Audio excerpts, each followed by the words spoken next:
Thank you very much for the opportunity to provide some feedback. My name is Ellen Stern, and I provide government affairs for Children's Hospital Colorado. And I'm sorry, if you don't mind speaking up a little bit. Or go to the front and head toward us. It's always carries better. I don't want to stand at the front. Thanks, Kevin. Use your protest voice. That's right. So That's our right.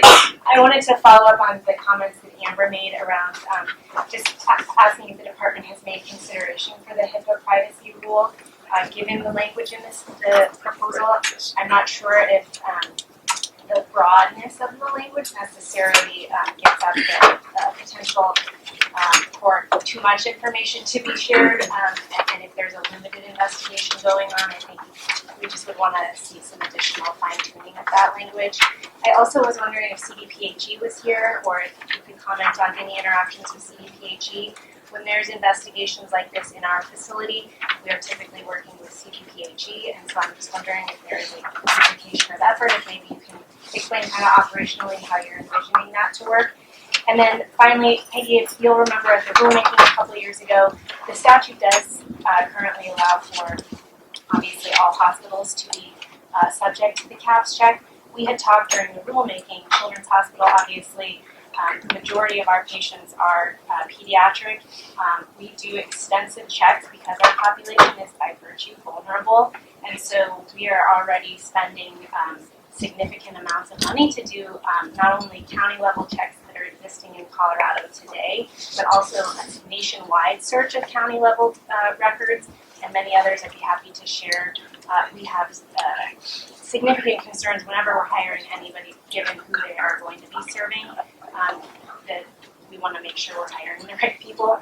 So I just wondered if there's been consideration about changes to the entities that are required to comply with the CAPS check. Thank you so much for your time. Thank you very much. I did want to just, for those on the phone in the room, address that last question around has there been consideration, because I think that's a good point. So the explanation for that is that obviously this bill could, the initial bill and then going forward could be as expansive or as narrow as pretty much as the legislature chooses. The issue is that the more you expand it, say, for example, volunteers are not included in this. Certain other groups, like you're mentioning, are not included to this requirement for the CAPS checks. As you expand that, the cost expands to employers, but also the fiscal note expands. And while this is, for those who are familiar with the government process, a cash fund and fee-based, it still goes under TABOR. So there are considerations that just need to be made as we expand this and as we include additional populations that are required or allowed to do the CAPS checks.